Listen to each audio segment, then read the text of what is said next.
سورہ توبہ آیت نمبر 5 اعوذ باللہ من الشیطان الرجیم بسم اللہ الرحمن الرحیم۔ یہاں پر جب ہم نے 4 آیتیں پڑھ لی تھیں اور ہم نے اس بات کو ڈسکس کیا تھا کہ باقاعدہ جو اعلان ہوا وہ حج کے دن ہوا، 4 مہینے کا ٹائم ملا، 4 مہینے میں مسلمانوں کو ہاتھ اٹھانے کا حکم نہیں دیا گیا، جس سے ساری باتیں حرمت والے مہینوں سے میچ ہو رہی ہیں۔ حرمت والے مہینے قرآن سے ثابت ہوتے ہیں 4۔ حرمت والے مہینوں میں قرآن سے یہ بات ثابت ہوتی ہے کہ تم نے پہل نہیں کرنی ہے لڑائی کی، لیکن اگر کچھ لڑائی شروع ہو جائے تو اس کا جواب دے سکتے ہیں، یعنی آفینس نہیں کر سکتے ہیں، ڈیفینس کر سکتے ہیں۔ یہ 2 چیزیں ہم نے پڑھی تھی کہ حرمت والے مہینے 4 ہیں، اس میں ہم نے پہل نہیں کرنی ہے، اور اگر آپ یہاں بھی غور کریں تو 4 مہینوں کا آرڈر دیا گیا کہ ان میں ہم تم پر ہاتھ نہیں اٹھائیں گے، اور اس کے بعد اگر تم ہمارے ساتھ کوئی چال چلتے ہو یا اس درمیان تم ہمارے ساتھ کوئی چال چلتے ہو تو یہ مت سمجھنا کہ تم اللہ کو ہرا سکتے ہو، یعنی تم گورنمنٹ کا کچھ بگاڑ سکتے ہو۔ یہ ساری چیزوں میں آپ دیکھیں گے کہ کلیئر ورڈ آ گیا۔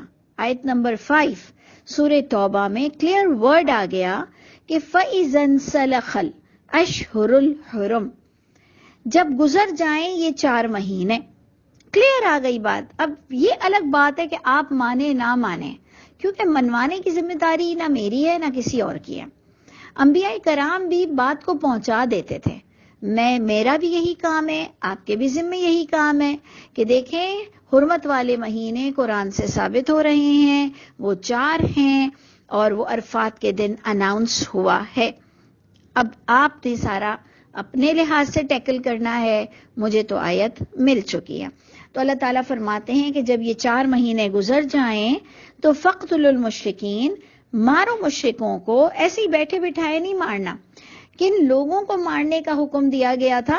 جو آپ کے حکم کے خلاف کریں گے، ملک کے حکم کے، ملک کی وفاداری کے خلاف جو بات ہوگی، کیونکہ اس سے پہلے ہی آپ کو یہ آیت نمبر 4 میں بتایا گیا کہ جو تم سے کوئی دشمنی نہیں رکھتے، تمہارے دین کا کچھ نہیں بگاڑ رہے، تم پہ تانا زنی نہیں کر رہے ہیں،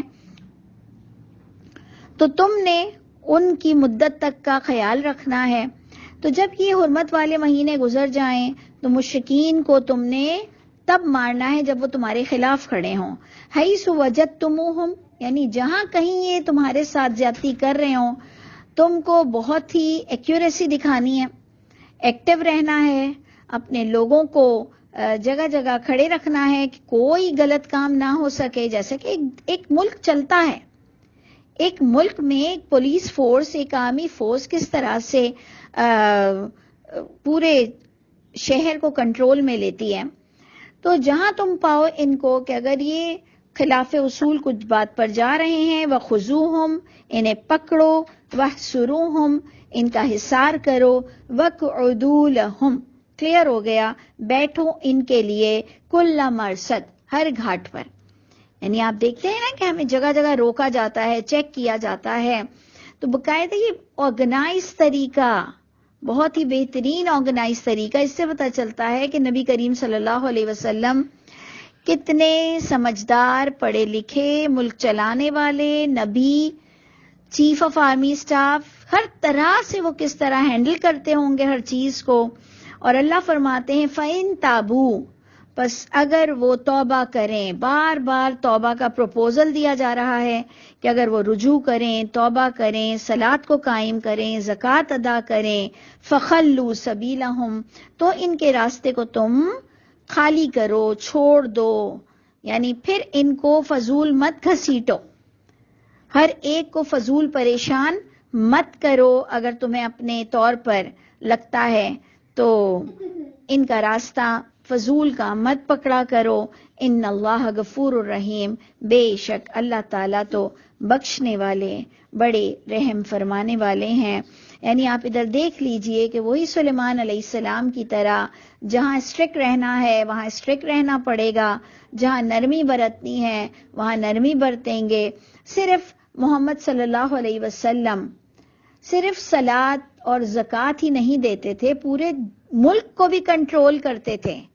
جہاں دین کو آگے پہنچاتے تھے وہاں پورے ملک کو کنٹرول کرتے تھے، جس کے لیے آپ دیکھیں گے کہ سارے ایموشنز انسان کے پاس ہونے چاہیے. اور سب سے بڑھ کر تو ایک بات طے ہے کہ محمد صلی اللہ علیہ وسلم اور ان کا پینل بہت ہی بہادر ہوگا اور بہت آرگنائز ہوگا.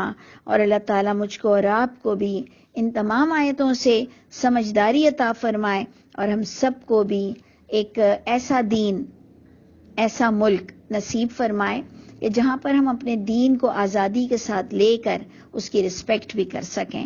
تو یہاں پر آج آپ دیکھیں کہ آیت نمبر 5 میں آپ کو حرمت والے مہینے بھی کلیئر ہوئے، اور دین کتنا اسٹرانگ رہنا چاہیے یہ بھی آپ پر بات بالکل اور کلیئر ہو گئی.